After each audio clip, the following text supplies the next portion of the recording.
کیا مولانا مودودی نے اپنی کتاب خلافت و ملوکیت میں حضرت عثمان کے بارے میں تنقید کی ہے؟ یہ جھوٹ ہے جی، آپ خود پڑھ کے دیکھ لیں۔ میرے پاس ایک بھائی آئے، مجھے تو خیر بعد میں پتا چلا ان کا تعلق داعش کے ساتھ تھا، عرب ملکوں سے یہاں آئے، وہ عرب میں ہی پیدا ہوئے تھے، اردو بھی ان کو اچھی آتی تھی کیونکہ ان کے ماں باپ پاکستانی تھے، تو اور عربی ان کی ایک نیٹو لینگویج بن چکی بھی تھی، اور دنیاوی طور پہ پڑھے لکھے بھی تھے، انگریزی بھی ان کو آتی تھی۔ تو میرے ایک دوست کے ریفرنس سے مجھے ملنے آئے کسی کام کے سلسلے میں، تو آتے ہی انہوں نے یہ بات کی۔ یہ بات آپ نے غور سے سننی ہے، بڑی حیران کن بات میں آپ کو بتانے لگا، اور یہ میرے خیال ہے میں پہلی دفعہ آن ایئر کرنے لگا ہوں، آپ کی اس بات سے مجھے یاد آ گیا۔ تو مجھے کہنے لگے کہ خلافت و ملوکیت میں مولانا مودودی رحمہ اللہ نے سیدنا عثمان غنی رضی اللہ تعالیٰ عنہ کی توہین کی ہے۔ میں نے کہا نہیں،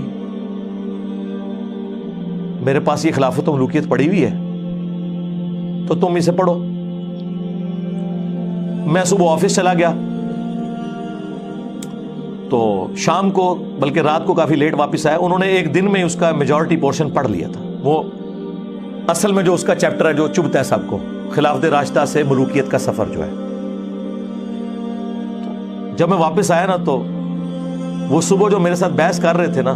مجھے کہنے لگے یار مودودی صاحب نے تو جس طریقے سے یہ مقدمہ پیش کیا ہے، اس سے تو سافٹ انداز حق بات کا ہو ہی نہیں سکتا۔ ایون حضرت معاویہ ابن ابی سفیان رضی اللہ تعالیٰ عنہما کے بارے میں بھی انہوں نے اتنی سافٹ لینگویج یوز کی ہے، اگرچہ انہوں نے غلطیاں ہائی لائٹ کی ہیں، کہ اس سے سافٹ لینگویج ہو ہی نہیں سکتی۔ کہ جتنے لوگ ہیں نا، بس وہ جس نے میرے بارے میں کہہ دیا قادیانی ہے، حالانکہ جو قادیانیوں کے خلاف مہم چلا رہے ہیں، ہم نے تو ان کی منجی ٹھوک دی ہے کہ تمہارے ابے بھی چشتی رسول اللہ اشرفی رسول اللہ پڑھا کے گئے ہیں، تو غلامت قادیانی دجال تو شاہی کوئی نہیں ہے، ہم تو ختم نبوت کے اوپر کام کر رہے ہیں۔ اچھا، وہ تو جب کوئی سنتا ہے تو پتہ چلتا ہے۔ تو مجھے کہنے لگا یار یہ تو مودودی صاحب نے تو بہت زبردست لکھا ہے۔ میں نے کہا سیدنا عثمان کے حوالے سے کہتے ہیں وہ جو کچھ انہوں نے لکھا ہے، آپ تو خیر پوری تحقیق کے ساتھ خلافت و ملوکیت جو نئی چھپی ہے نا، اس میں پورے حوالے بھی نیچے لکھے ہوئے ہیں، اس میں بھی تھے، اب تو بہت تفصیل سے، باقی میرا کربلا والا ریسرچ پیپر میں تو 200 حدیث ہیں۔ تو مجھے کہنے لگا یار ایک مسئلہ مجھے آج سمجھ آیا ہے، جو میں بڑا حیران ہوا تھا۔ میں نے کہا کیا؟ وہ کہنے لگا کہ جب داعش کی فوجیں داخل ہوئیں عراق کے اندر، شام کے اندر نا، تو کئی لوگ جو ہے نا وہ حضرت علی ابن ابی طالب کے اوپر لعنت کرتے تھے انہیں خوش کرنے کے لیے۔ تو وہ کہتا ہے کہ ایک آدھ سفر میں میں بھی ساتھ تھا، تو جب انہوں نے حضرت علی پہ لعنت کی تو ہم سب لوگوں نے تو اپنے کانوں کو ہاتھ لگایا، کیونکہ سنی تو حضرت علی کی رسپیکٹ کرتے ہیں۔ یعنی یہ آج کے جو سنی ان کو آپ بنو امیہ تو نہ سمجھیں، بنو امیہ کی نہیں دال گلی، تو اگر ان کی دال گلی ہوتی تو بخاری مسلم میں سب و شتم کی روایتیں تو نہ لکھتے، اور بنو امیہ کا رد تو نہ کرتے امام بخاری امام مسلم حضرت علی کی شان میں حدیثیں لے کے۔ وہ کہنے لگا کہ ہم گاؤں میں داخل ہوتے تو وہ حضرت علی پہ لعنت کرتے، اور وہ لعنت کرنے والے کون؟ شیعہ۔ اور وہ کیوں کر رہے ہوتے تھے؟ تقیۃً۔ وہ یہ سمجھتے تھے کہ یہ بنو امیہ کے پیروکار ہیں، جس طرح بنو امیہ اپنے دور میں حضرت علی پہ لعنت کرواتی تھی تو لوگوں کو چھوڑا جاتا تھا، اور تقیۃً شیعان علی لعنت کر لیتے تھے۔ ظاہر سارے تو حجر ابن عدی تو نہیں ہوتے نا کلمہ حق بلند کرنے والے۔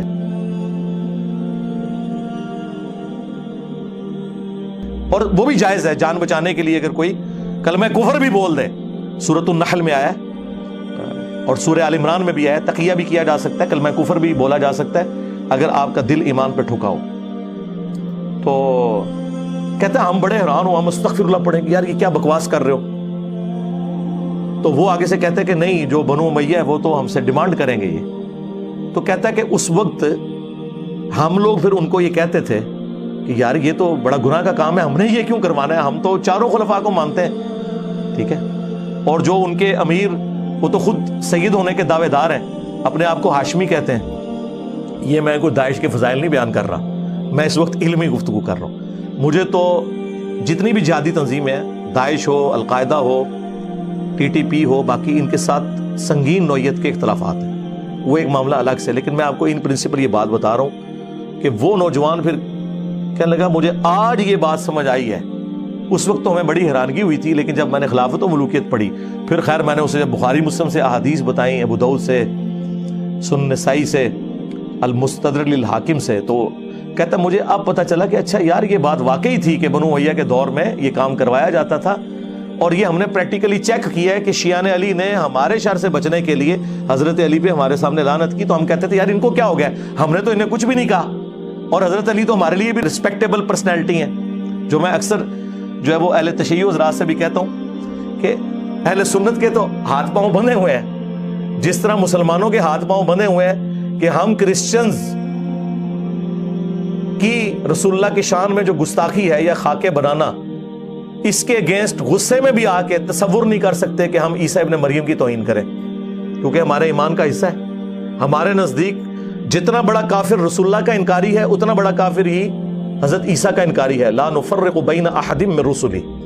مرتبے میں فرق اپنی جگہ، تفضیل بین الرسل وہ حق ہے، تلک الرسل فضلنا بعضهم علی بعض، لیکن تفریق بین الرسل یہ کفر ہے۔ لا نفرق بین احد من رسلی، بلکہ سورہ النساء میں تو آیا جو اللہ رسول میں یا رسولوں میں بھی آپس میں فرق کر دے وہ بھی پکا کافر ہے۔ ہمارے ہاتھ پاؤں بندھے میں، ہم عیسیٰ ابن مریم کی توہین کا سوچ بھی نہیں سکتے۔ وجیہا فی الدنیا والآخرہ ومن المقربین، ہمیں کبھی وہم بھی نہیں آتا۔ بالکل اس طریقے سے اگر اہل تشیع کی جانب سے خلفائے ثلاثہ کے اوپر کوئی لعن طعن کی جاتی ہے تو ہم تو تصور بھی نہیں کر سکتے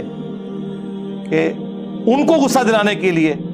مولا علی علیہ السلام کے بارے میں کوئی ایسی بات کرتے ہیں، نعوذ باللہ من ذالک، وہ تو ہم اپنے ایمان کا حصہ سمجھتے ہیں۔ خلفائے ثلاثہ کے بارے میں کوئی حدیث نہیں ہے یہ والی جو مولا علی کے بارے میں صحیح مسلم میں علی سے محبت نہیں رکھے گا مگر مؤمن، علی سے بغض نہیں رکھے گا مگر منافق۔ یہ تو اسپیسیفکلی امام علی علیہ السلام کے بارے میں، اور مسند احمد میں حدیث، مشکات کے اندر حدیث موجود، اور فضائل صحابہ احمد بن حنبل کی کتاب میں کہ اے علی تیری مثال میری امت میں عیسیٰ ابن مریم جیسی ہے۔ نصارہ ان کے بارے میں غلو کر کے برباد ہوئے اور یہودی ان کی توہین کر کے، اور پھر مولا علی نے خود فرمایا کہ میری وجہ سے 2 فرقے جہنم میں جائیں گے اور 2 گمراہ ہوں گے، ایک میری محبت میں غلو کر کے، ایک میری دشمنی میں۔ اور یہ سیم روایت اصول الکافی کے اندر بھی اہل تشیع کے ہاں پائی جاتی ہے، جو مشکات میں مسند احمد کے حوالے سے ہے اور فضائل صحابہ احمد بن حنبل کی کتاب میں موجود ہے۔ اب یہ الگ بات ہے کہ سنیوں سے جب پوچھیں کہ یہ جو محبت میں غلو کرنے والے ہیں کون ہیں، وہ کہتے ہیں شیعہ، اور شیعہ سے پوچھیں کہ محبت میں تو غلو کرنے والے ان کو تو نہیں، ظاہر ہے آپ ڈائریکٹ کہیں گے تو وہ غصہ کھائیں گے، انہیں کہیں کہ آپ بتائیں دشمنی میں غلو کرنے والے کون سے ہیں، تو وہ کہیں گے سنی، یعنی سنی شیعہ کو رافضی اور شیعہ سنیوں کو ناسبی مانتے ہیں، اور کل حزب بما لدیہم فرحون۔ لیکن حقیقت یہ ہے کہ دونوں جگہ غلو موجود ہے۔ کیٹاگوریکلی نہ تو سنی ناسبی ہیں اور نہ کیٹاگوریکلی شیعہ رافضی ہیں، تو لیکن جب وہ اپلائی کرنے کی باری آتی ہے نا پھر وہ لوگ اپلائی کرنا شروع کر دیتے ہیں۔ تو آپ اندازہ کریں کہ آج کے دور کے اندر بھی یعنی وہ مسکنسیپشن جو صدیوں سے چلتی آ رہی تھی، جو کتابوں کی حد تک تو درست تھی، لیکن وقت کے ساتھ ساتھ میں سمجھتا ہوں کہ عمر بن عبدالعزیز رحمہ اللہ جو اسلام کے پہلے مجدد ہیں، انہوں نے